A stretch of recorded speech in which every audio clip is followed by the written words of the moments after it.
gonna do that part again. Welcome back to the channel, everyone. Today I'm going to be talking about Instagram hashtags and how you can use them to optimize the content you post on Instagram.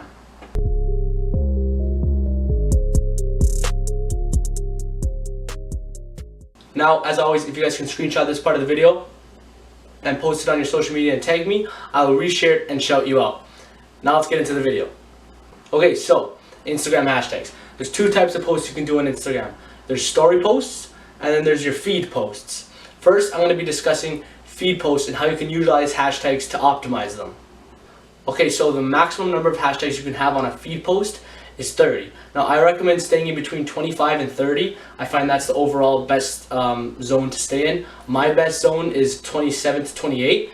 You guys can test it out yourself by testing a different number of hashtags every time you post and see which one gets the furthest reach and most engagement.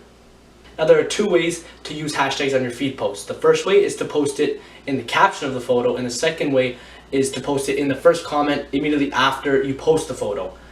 Now, here is why posting it in the caption is much better than posting it in a first comment.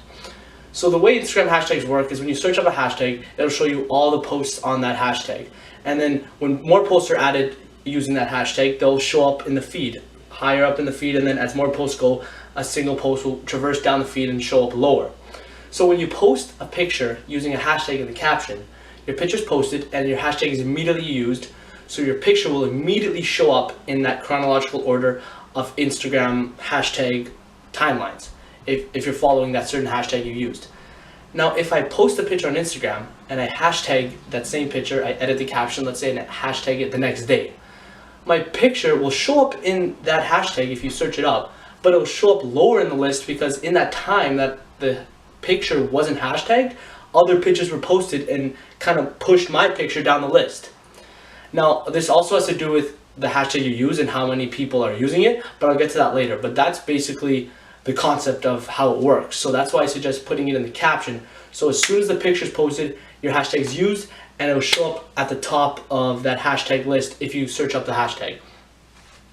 So that's why I recommend using it in the caption. And the way I do it is I'll usually write my caption, write whatever I want to write, maybe use a couple hashtags in it, but then I'll use a period. I'll enter and I'll keep using a period and entering and keep using the period to create a big space, and then I'll just copy and paste my 27 or 28 hashtags at the bottom. So when you post the picture, it'll just show the hashtag, it'll show the caption that you wrote, and then it'll have the ... where you can click and expand, but no one really is going to click and expand usually, so all the hashtags aren't shown, so your picture still looks clean, looks professional, and that's the way I suggest you guys do it when posting hashtags on your feed. Okay, so the thing I said I'd get back to is about posting hashtags, I guess, in your own lane. So let's say you have 2,000 followers and you want to use a hashtag, and it says that around 4,000 people are using that hashtag, or there's that many photos being posted under that hashtag. That's a good hashtag for you to post in because you can compete with that volume of people posting because you also have 2,000 followers. So if you post it, you're probably going to get ranked pretty high in that list. Now, if you have 100 followers and you post something and hashtag it, hashtag college, let's say, and that has like 3 million posts under that hashtag, your follower number does not match up with the number of people posting under that hashtag. So when you post it, your picture is going to be way at the bottom to start because other accounts that have millions, hundreds of thousands of followers that use that hashtag, they'll get shown first. So what I said before about the caption and posting right away, that works, but only if you keep in mind using hashtags in your own lane.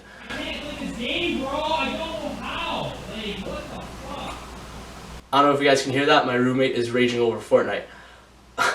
I suggest, let's say you're posting 30 hashtags. I suggest at least 15 of them are in your own lane. So if I have around 100 followers, let's say, I'm going to use hashtags that the number of posts used under them is between 100 to 1,000. So I say about half the hashtags you use should be around the same number of followers that you have. And then the other ones, you can experiment and post higher. Okay, let's just make an example here. So say you have 10,000 followers. You're going to post 30 hashtags on your picture. I would do 15 hashtags around that have around 10,000 to 15 or 5 to 15,000 posts under them. So that's kind of in your range. Have your hashtags like that. Then for the other 15 hashtags left to post, you could split it 7 and 8 or 10 and 5 split. And I would do maybe a little bit of the hashtags much higher than your follower count. So you have 10,000 followers.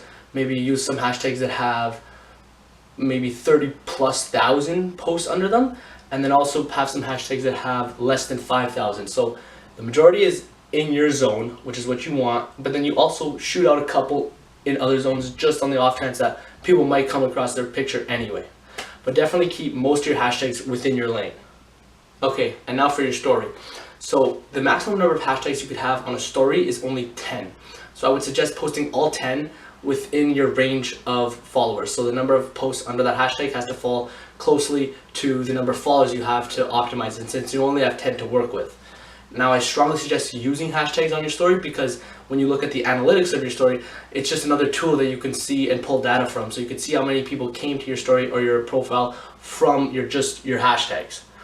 Now, I'm going to pull up my phone and I'm going to show you guys some tips you can do when posting hashtags onto your story. We're going to jump into my Instagram and I'm going to show you a couple tips you can use when posting hashtags on your story. So let's say I take a picture from my story. Now, let's say I want to use the hashtag studying. So what you can do is, if I'm also using, let's say, an emoji or something like that, is hide the hashtag behind the emoji. So just shrink that down, make this bigger, and then hide hashtags behind elements of your story so people don't see them. Because if people see a lot of hashtags, it kind of takes away from the beauty of your story and it looks kind of unprofessional. Also, the second thing you can do is, let's say I don't have any elements to hide stuff behind. What you can do is use this eyedropper tool. Use this eyedropper tool and put it on any component of the story, and it'll make the color of your text that color. So let's say I put it here for my laptop. It'll be the same color as my laptop, and if I drag that hashtag down, then you can barely see it anymore. So those are two tips you can use when making a story with hashtags on how to conceal them and still have them obviously be in effect. And for some other tips, I would only show usually one hashtag on the story. So let's say I have a list of 9. I write out a list of 9 hashtags. I make them the same color as the background, and I post them there. And then if I want to show one, I'll use the hashtag tool, and I'll hashtag it. And I'll only display one on the story somewhere, because if you display too many, again, it looks unprofessional. So I would suggest only displaying one and hiding the other 9. Okay, and I'm going to end this video off with 2 tips. The first one's a warning, the second one's just a tip. So the first one is, make sure you use hashtags that are relevant to your post and your content and your profile. Don't use hashtags that happen to be popping or trending at the time. Like, let's say a big Fortnite tournament's going on and Fortnite's the big buzz. Don't post a picture of your dog and caption the hashtag Fortnite, because you think it'll get thrown into that pot of popularity and people will come across it. Instagram will pick up on you doing this if you do it multiple times, and they'll flag your post, or they just won't show your post in that hashtag, because they'll know that the hashtag you used is not relevant to the content you're posting. So make sure the hashtag you guys use are relevant to the content that you post. And the final bonus tip I can give you is, this mostly applies to businesses or people who are looking to sell on Instagram or get customers or get people to buy their services or products. But basically, when you use your hashtags, it's very common for, let's say if I'm a personal trainer and I'm looking for people that I can train and for people to pay me to train them. So it's very common for me to use hashtags like hashtag lifting all day, hashtag fitness, hashtag fit bod, hashtag six pack. But those might not be the best hashtags for what I'm trying to do, which is gain customers. Because the customers are the people who are looking, they're searching Instagram, they're looking for people to see who can I gain tips from, who can I pay for a personal trainer. So they're not going to be following hashtag fitness or hashtag six pack as much as they'll be following something like hashtag fitness tips, because they're looking for tips. They're not looking just for fitness, where it can show anything. It can show random things on the hashtag that they don't care about. So I would suggest using hashtags where it relates to your content, but use a suffix at the end that has to do with being a fan of that content. So I wrote down a couple popular suffixes and I'm going to list them off to you guys right now. So let's just say I'm still a personal trainer, I'm using hashtag fitness. After fitness, a couple popular suffixes that you can use in any industry are hashtag fitness inspo, tips, hacks, love, lovers, enthusiasts, advice, hobby, addicts, freaks, and porn. Porn's a very popular one, like car porn, food porn, all that kind of stuff. So use hashtags with a suffix that shows that the hashtag is sort of relating to being a fan of that content. Anyways, that was just a quick little video on Instagram hashtags and how you can use them, how they work, and how to optimize your posts using them on your feed or your story. So thanks again, I'll see you on the next video.